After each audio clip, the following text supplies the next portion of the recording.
last week. I have planned things to get us, or my goal is to get us to the breakout groups by 4:30. We will see if this works, but that is what I am aiming for. So there might be a little bit less early on than we're used to. Hi, Audrey, welcome.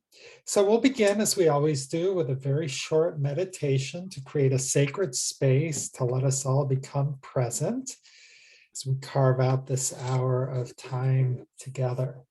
So please close your eyes and take in a deep breath through the nose and hold. And exhale through the mouth and hold. And inhale through the nose and hold. And exhale through the mouth and hold. As you go at your own pace of inhaling and exhaling, if thoughts should come into your head, just observe them and let them pass. Like watching a car move past on the road. Now is not the time for solving problems or for planning. Right now, all you need to do is inhale through the nose and hold. And exhale through the mouth and hold. And on your next inhale, say to yourself, Shema. And on the exhale, listen. Shema, listen. In Shema, we're listening deeply, without judgment, without offering advice. In Shema, we are listening with an open heart. Shema, listen.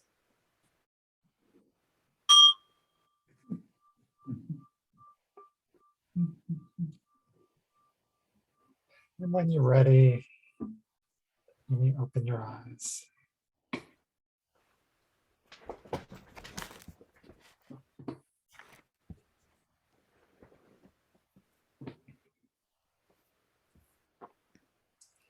We'll begin today close to where we left off last week. Whoops, which is not here. It is here.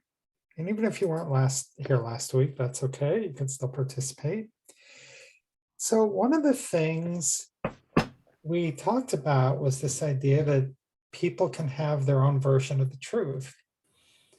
And sometimes it gets, maybe it's most tempting to think of this in kind of the political realm, and that gets really hard and difficult. But it's also true in interpersonal relationships where two people have a conversation and you both walk away with completely different ideas about what you just talked about. So I wanted to ask, where did this show up for you this week? Where maybe you encountered someone. Again, we want to avoid, we have a politically neutral space, but in terms of interpersonal interactions or reactions to things, how did this show up for you? Yes, Nancy. Yes, I've been thinking about speaking your truth a lot this week. And I think that because so many of us do have our own truth, it is our own truth, even though we as individuals may differ with that person's truth. And there's people in my lives who I have to really be very aware that I cannot open a discussion about religion.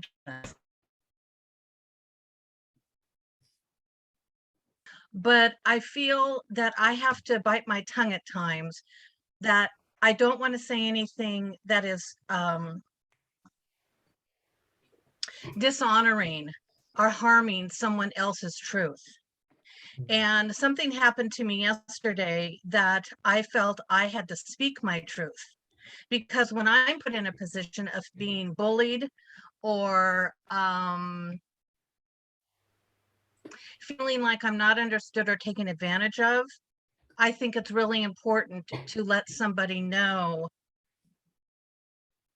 that my perspective is different than theirs. And that happened to me at an adoption agency for a dog yesterday. Mm. And I felt that they were very pushy and very unfeeling when I had gone through just a couple months ago having to put my dog down and kind of demanding that I had to adopt a dog immediately that moment. And so I think sometimes speaking your truth is extremely important, but also watching what you say and someone else's perspective to be completely aware of as well. Thank you, Nancy. Thank you for sharing that. And yeah, there's elements of speaking our own truth. There's hearing someone else's, and there's a dance and a balance. And it can be hard when our people aren't listening to our own truth, and we really have to step forward with it sometimes. Who else would like to share?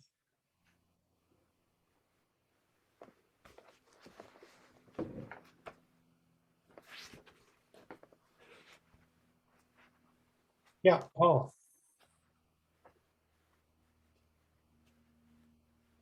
So this is a work-related one. It's one of my colleagues, and I'm now heading up our training program at my company.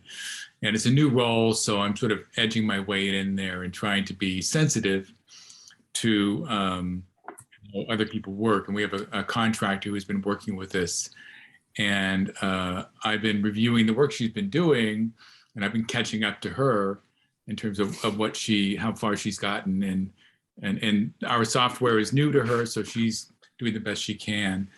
And I have really struggled a little bit because I want to be nice. I don't want to be unflattering to her, and she's got a lot of experience developing learning systems. But at the same time, this is, as Nancy was saying, that this is my truth, is that, what she's been writing does not reflect my use of our software.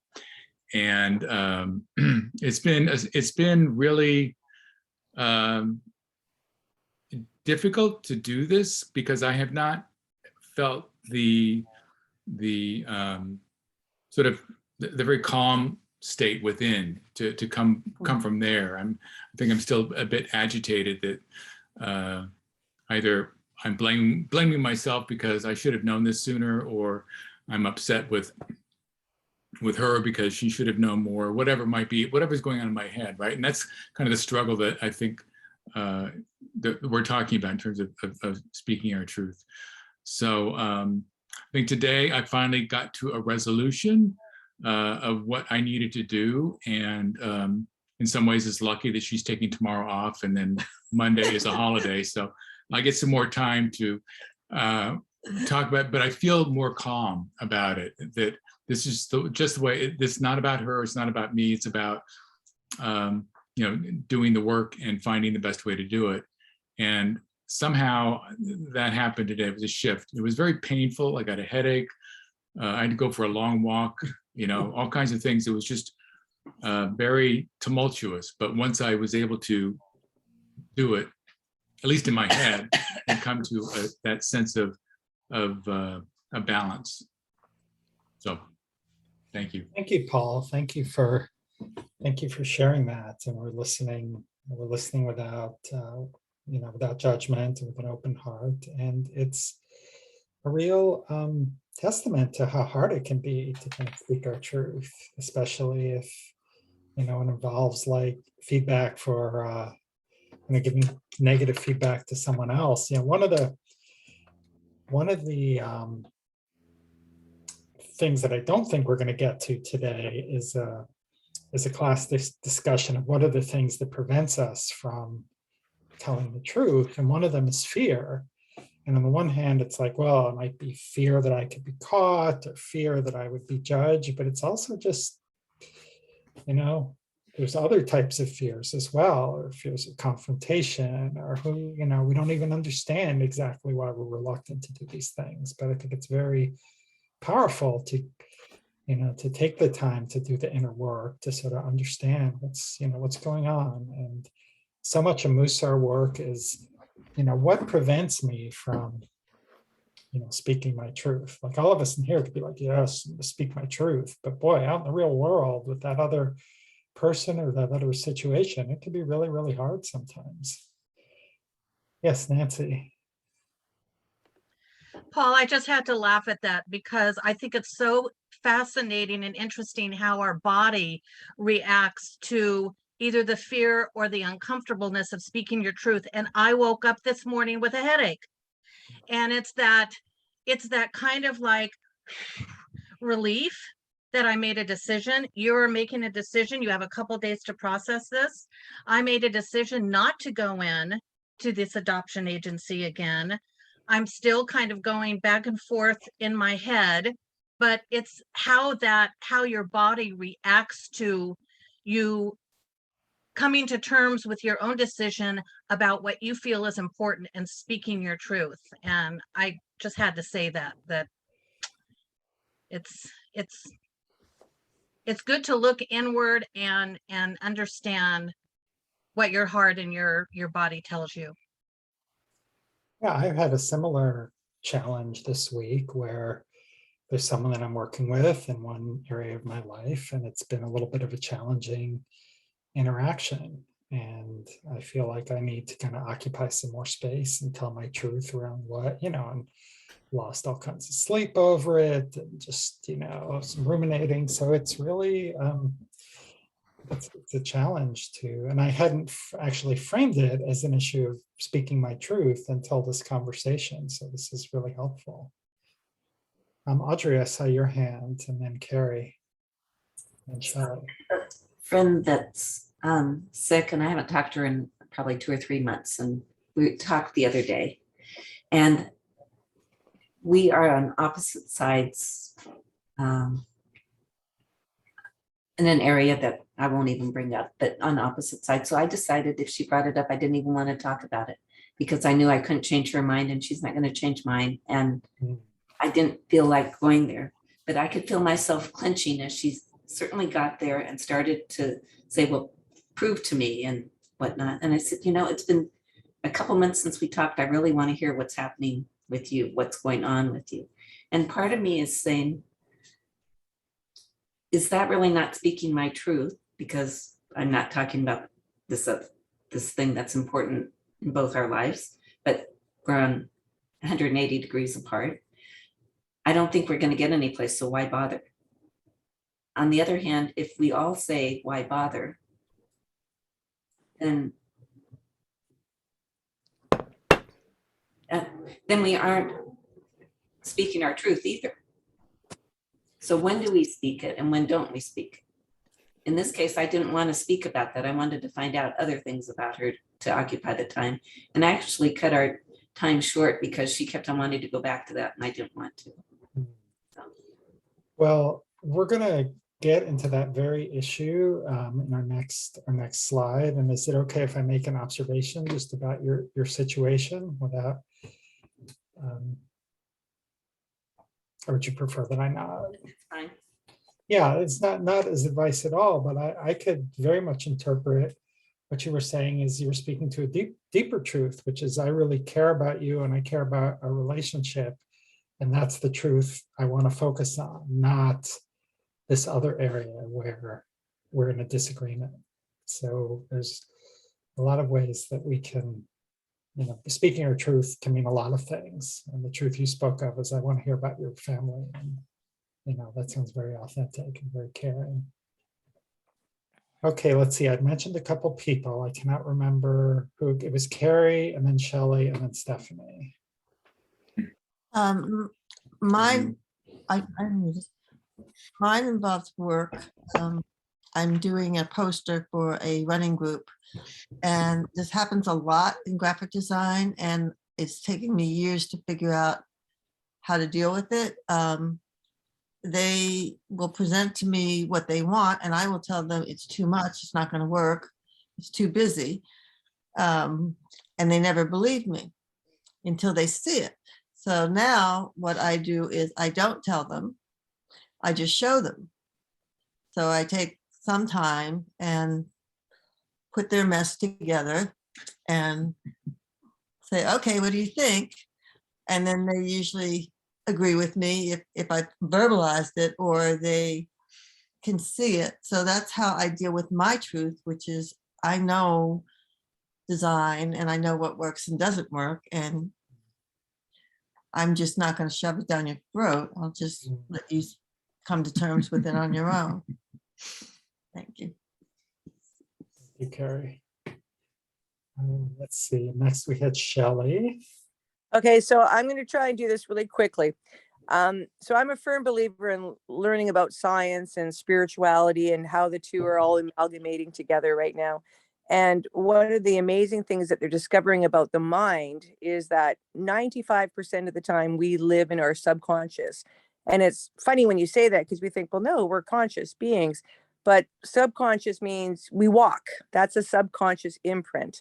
And one of the things they talk about too is that we're imprinted from the last trimester of birth to 7 years old. We're in what they call theta waves. And that's where we learn everything. So if we're in a household that's, not a nice household and they are racist, we're going to have that imprint on us. And it's a subconscious imprint. And so when it comes to speaking truths, we have these fears because we've have these imprints that, it's kind of like you said that, oh, my stomach, I don't want to speak it out loud because, oh, somebody's not going to like me, or you're, like you said, you're in fear. And, I always find that when I have that moment, I ask myself really quickly, is this something that's subconsciously in me that is causing me not to speak out? And, it's interesting because lately I realized I was implementing a lot of the things that my mother used to do in, raising, watching how she raised us, her reactions with her husband, my father. And I started going, oh my God, I'm doing the same thing on a subconscious level.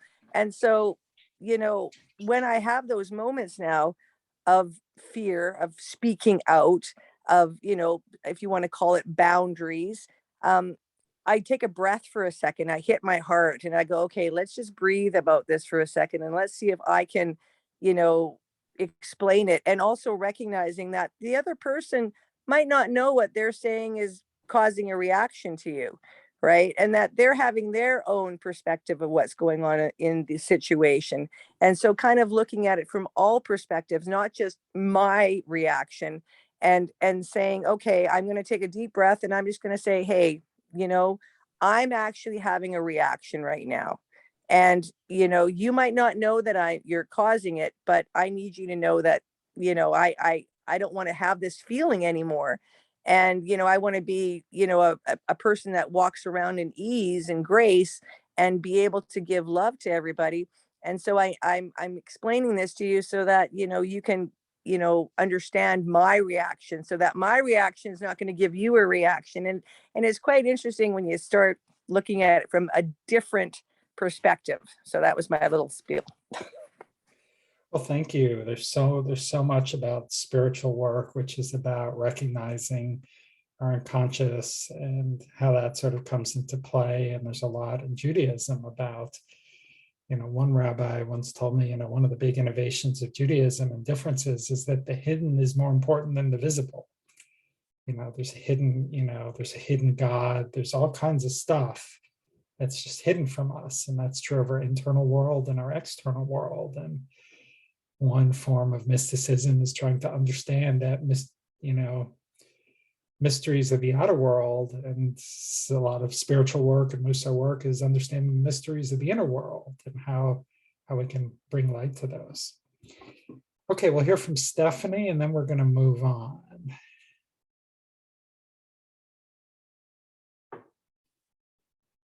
Stephanie, if you could unmute, please.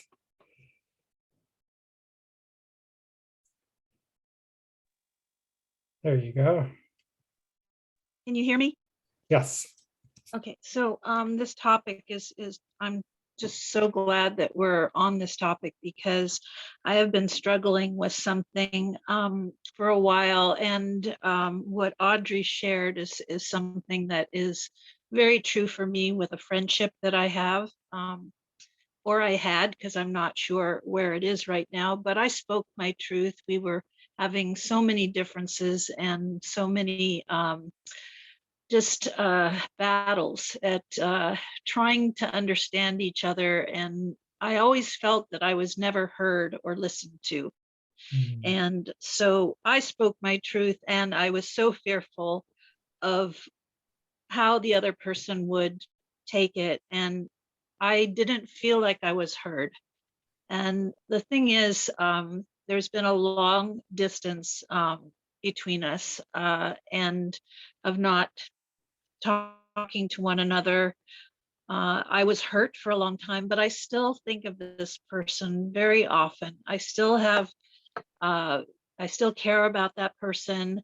I feel if I, just like Audrey, if we had a conversation, it would probably go back to all of the things that we were fighting about, and I don't want to do that. So I'm trying to get up my courage to just tell this person that I care about them, I think about them, and I hope that they're doing well. And I also appreciate, Greg, your comment, because that, I think that will help me to get my courage up to just um, contact them and just tell them that I'm thinking of them.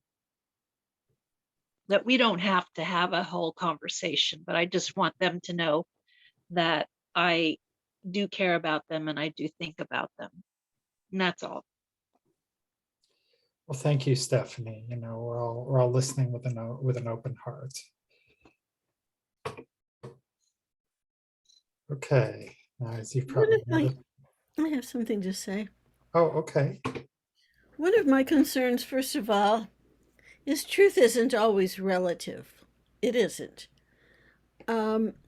We know that the vaccines don't do any of those horrible things that we hear about on the alternative television networks. I have a granddaughter who won't become vaccinated, and we've quote unquote agreed to disagree. But I don't see her point of view as her truth. I see it as her error. I can accept her error. I can love her regardless. But I think when we use the word that's her truth, I'm sorry, that's her point of view, but it's wrong. I don't tell. There is such a thing as right and wrong. I mean, that's what our religion teaches. But I have to respect the person. I don't have to respect her point of view. Yeah, that's thank you, Janet, because that's really kind of the struggle of our times. And what does it mean for someone to have their own truth? And what does it mean when, geez, we're seeing, you know, you can look at a gazillion scientific papers which kind of refute that point of view, yet this person still believes that. And you know, I'm moved by what you said, that, you know, I can still love them, I can still, you know, be in relationship with them. And at the end of the day, sometimes that's the best we can do. I think your comment is a perfect segue to the reading I'm going to share.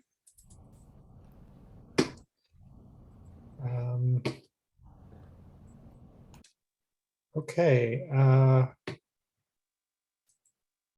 Joanne, I know sometimes you like to read, and we haven't heard from you today. Would you mind reading this section from the Talmud?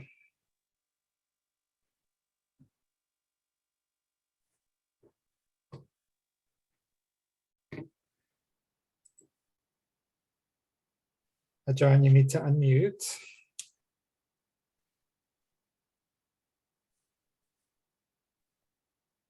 Okay, There we go. let's try again. Rabbi Elias said, in the name of Rabbi Elazar, son of Rabbi Shimon, just as it is a mitzvah for a person to say that which will be heeded, so it is a mitzvah for a person not to say that which will not be heeded.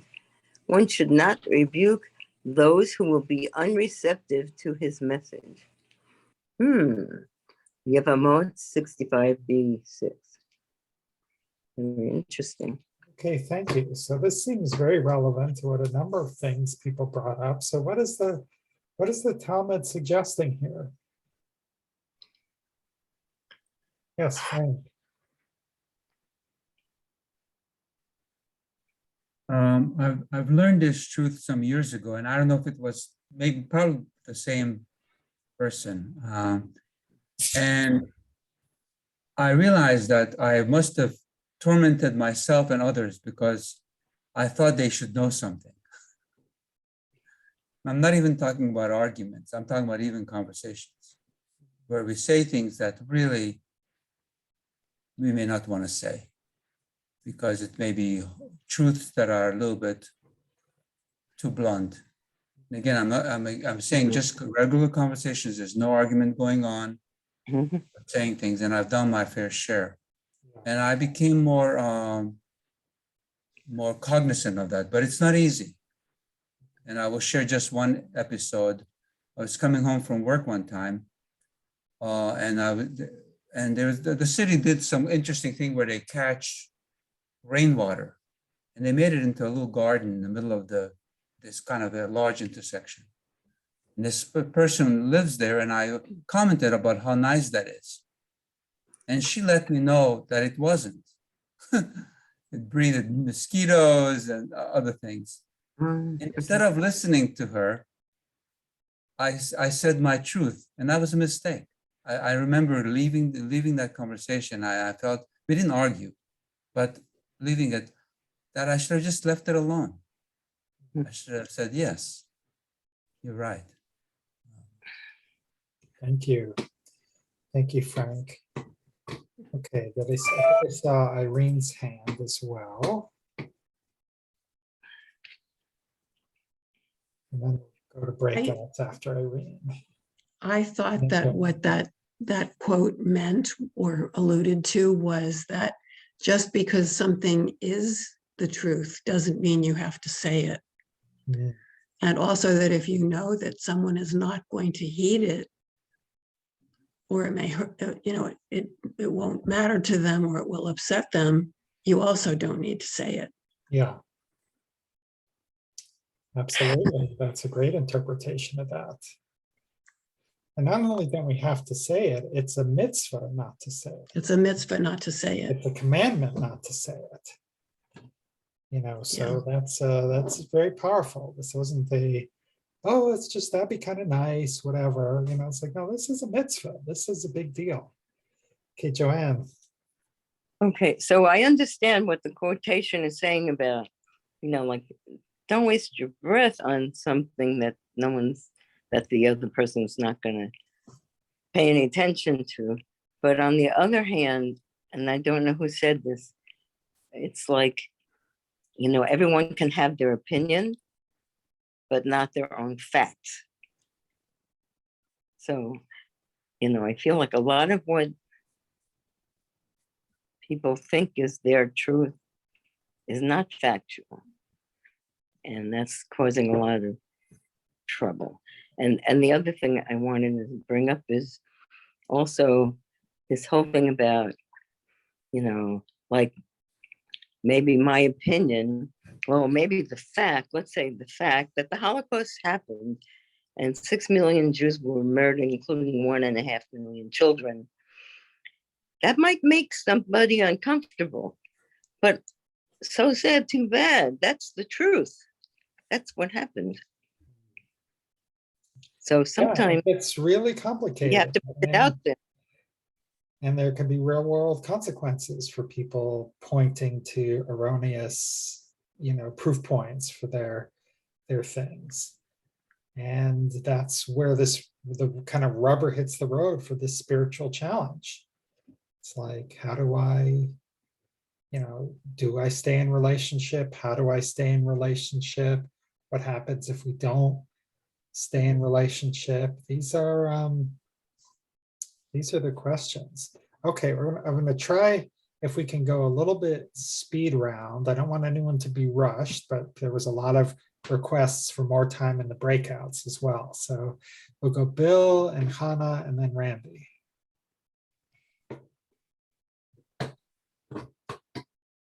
So Bill, we're still not hearing you. I don't know, you're not muted, but I don't know where your microphone is.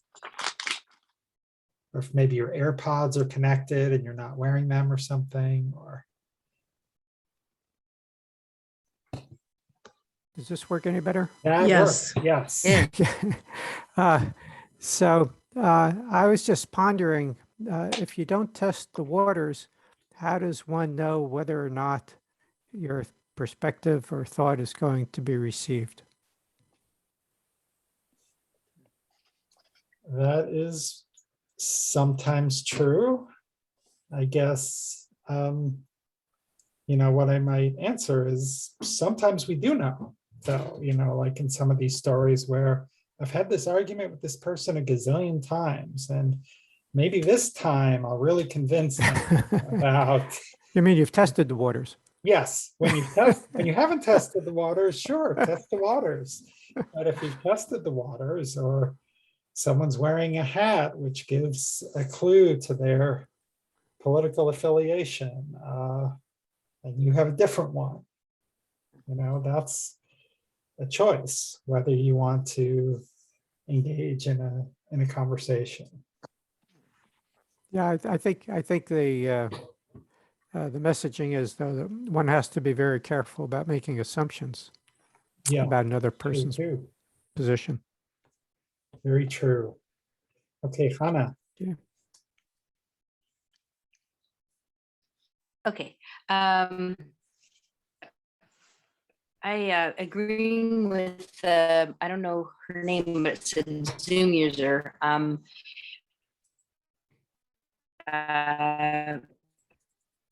That part of it is, to me, is that context matters. That, for instance, even if say it's at work, I had a new job and one of the people working for me was a racist skinhead, and he started ranting about various things, and I told him that wasn't appropriate at work, but he kept going. I disagreed with him all along the way. I said, well, that's not, things happened from there. But the point to me was that there were bystanders, there were other workers there. And even if that one person is not receptive, that to me, saying nothing would have been giving it, acting as if I was accepting it, letting it, and maybe if it had been just me, I wouldn't have spoken, but it does matter where, when, and whether there's more than one person, that sort of thing, context. Yeah, absolutely. Thank you, Hannah. That's a beautiful point. And what I like to say is that, like, this teaching is a good teaching. It's a true teaching, but it's not the only teaching. And if there's some harm or there's injustice that's going on, or, there are times when we need to speak out, and there might be times we need to speak out, which is going to be really unpopular and may have consequences for us. So that's all part of the picture. So thank you. Randy. Yeah, I was just going to say, I really loved your email, and where you talked about the group resetting the table and being in truth. I think in it has the idea of that recognizing our common humanity, being inclusive, the good for more than just one group of people. And I have this, I know we're going a little over, but I did want to share, when I think about truth, I think about this. When I used to work in construction, this didn't happen to me, but let's say you're digging a trench, you put up the yellow caution tape, the orange cones, you got the little thing with the flashing light, and you leave for the night, and yeah, there's like a 4-foot deep trench there, but nobody's going to have a problem. And you get a call the next day and saying, well, a blind person fell in you know, because I thought about the world in terms of me and and I think even with what he said, it's like, no, the world will never get made right. If we do that, we have to consider what the other person's viewpoint is. And truth is, it's not that we hide the truth, but if we reveal it, it's in a kind way and somehow makes the world is better, or the opportunity for the world to be better. And we don't even want our enemy to fall in a ditch and get hurt. We're supposed to help him out if he falls in. Absolutely, Randy. Yeah, and approaching the truth with kindness and trying to find other ways. And what haven't I thought of here? Okay, so I hope I'm not rushing us too much today, but I think we have a nice topic to talk about. So Rabbi Carol Glass taught the truth is a sole trait of inclusive, respectful regard for what is apparent and what remains undetected. You know, again, really interesting after Randy's story.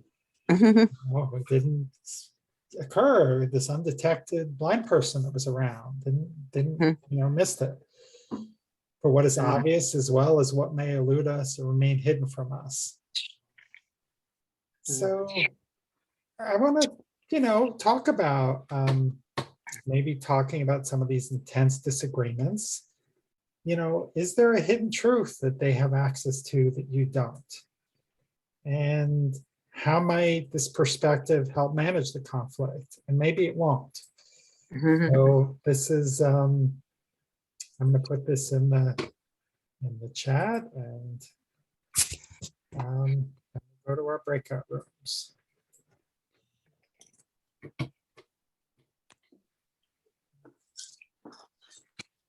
So here's the chat. Okay. So I've opened the breakout rooms. You should see a please join.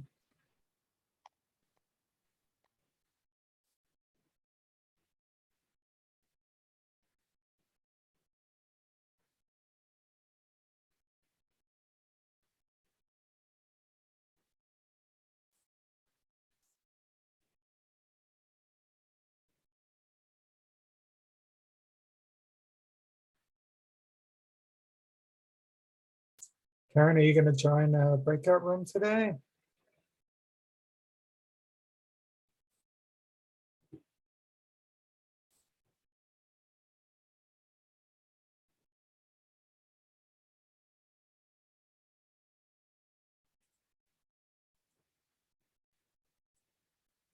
All right.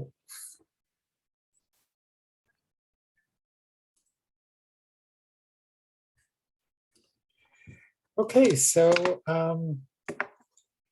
we have a couple minutes where we can kind of come back together. And I'm curious, did anyone, without revealing anything confidential or anything that their partner shared, does anyone have any insights that they would like to share with the group? Yes, Paul.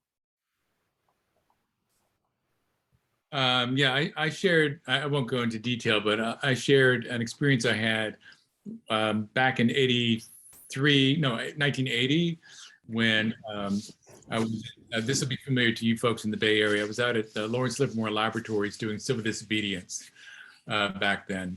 And I was on a panel with some folks who worked at the labs, and we were having a discussion about, like, what about this nuclear freeze? What about nuclear weapons? And the research that I had done prior to that was that the facts that both sides would sort of play with or have, everybody had access to the same facts. It's just the things they chose to focus on that were different. And I think that happens a lot, even with vaccinations.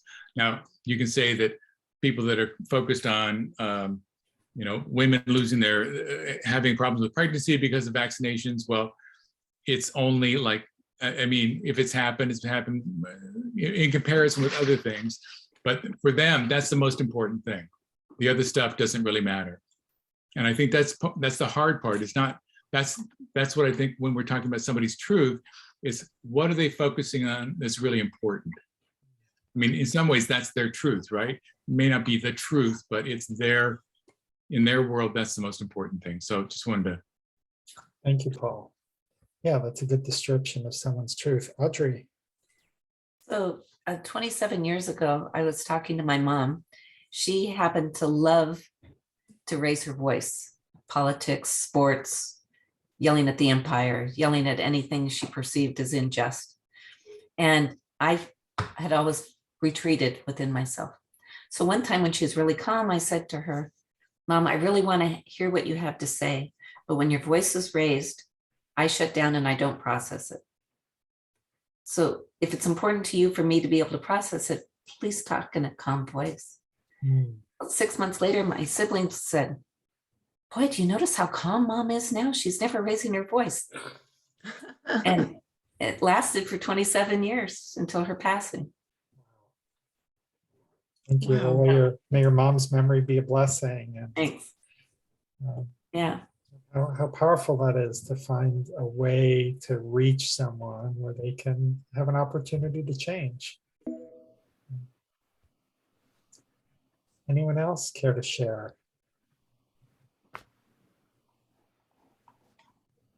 Yes, Irene. One of the things that came up in our conversation is that truth can be used as a weapon. Absolutely. Many of the most horrible things ever said to me have had a kernel of truth in them, or more than a kernel. And, yeah, absolutely. It depends how and where they're said also. Absolutely. It's like in my email, a person is like, I don't want to be outed as a Republican because my friends don't know and they may not be friends with me anymore. And I heard somewhere some horrible story where someone was like, their cousin was mad at them, so they told their parents that this person voted in a certain way, which was contrary to their parents, and it caused all kinds of problems. So that was, yeah, we don't want to do that. And all of us are on some level capable of falling into those traps, and that's why we try to proactively elevate ourselves through practices like this, so that we don't get stuck there. Yes, Stephanie. And then Marianne. So in our conversation, the word tolerance came up, and I realized that's something that maybe I need to practice a little bit more, because some things can be very hurtful, and maybe I don't have to get so absorbed in the hurt.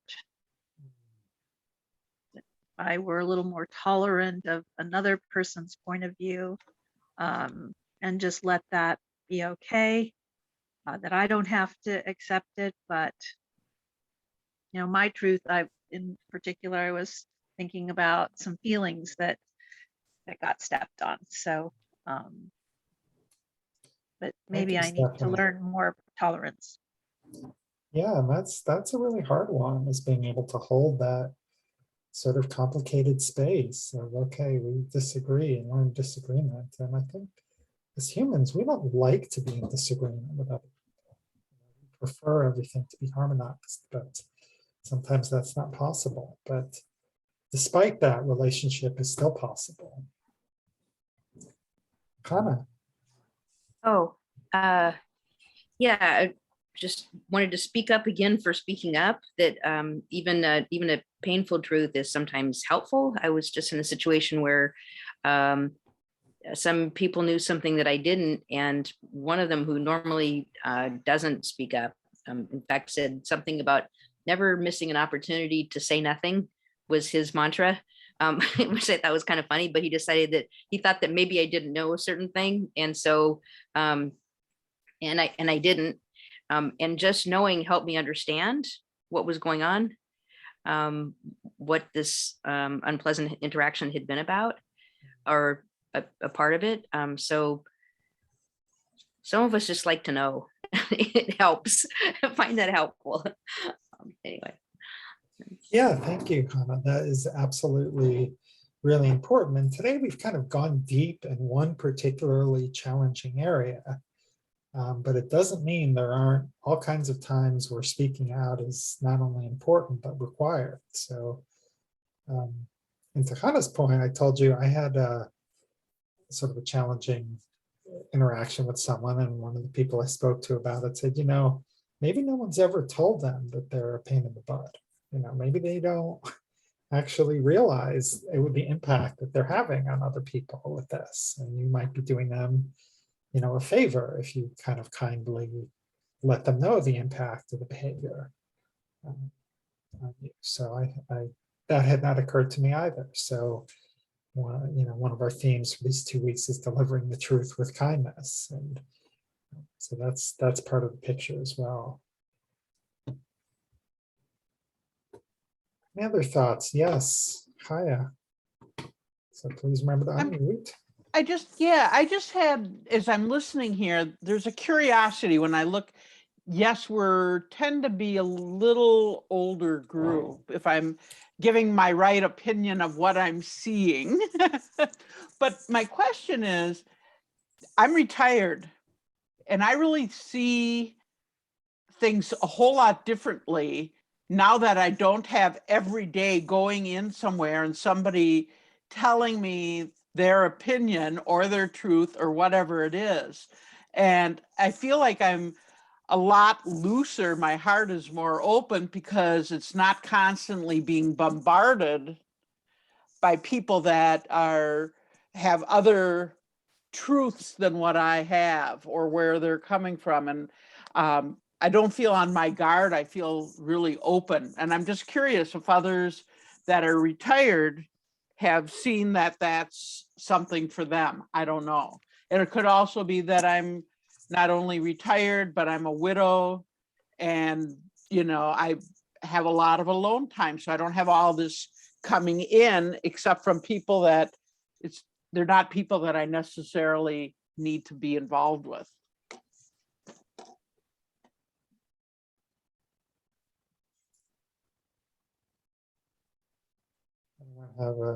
Joanne.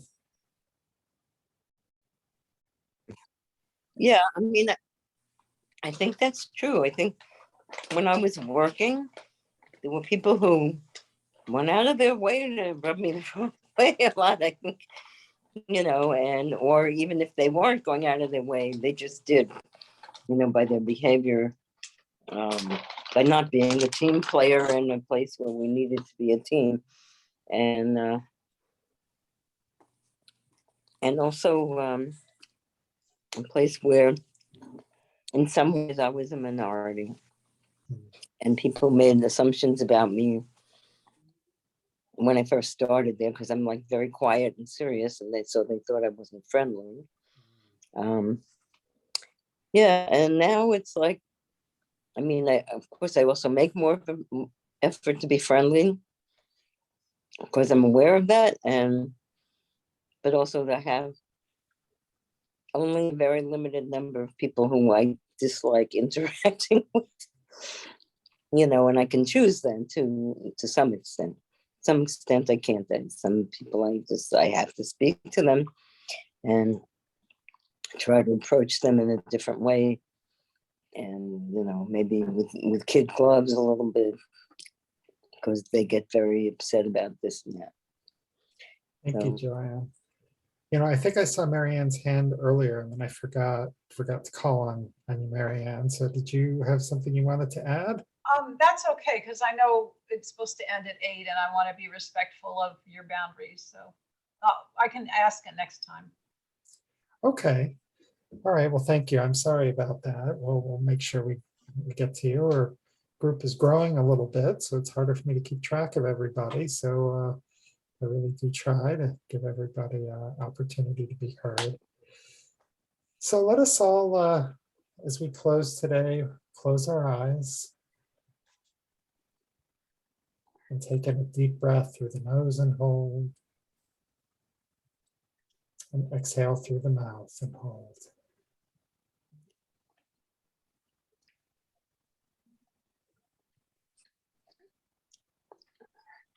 And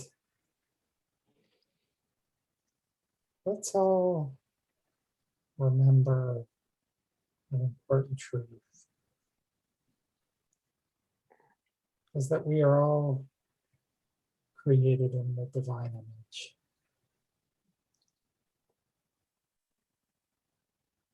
If you're not sure of the divinity, think of it as having a spark of common humanity, spark of common goodness. And as Rabbi Akiva taught, not only were we created in the divine image, but we were told we were created in the divine image. Something that can inspire us, something that can comfort us.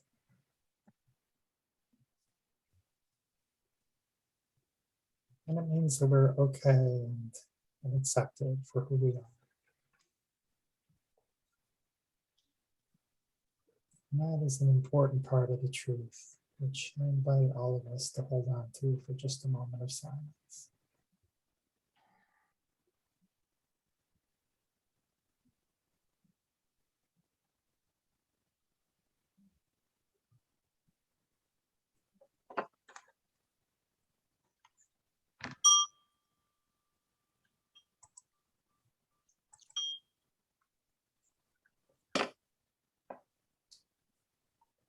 And when you're ready, you may open your eyes.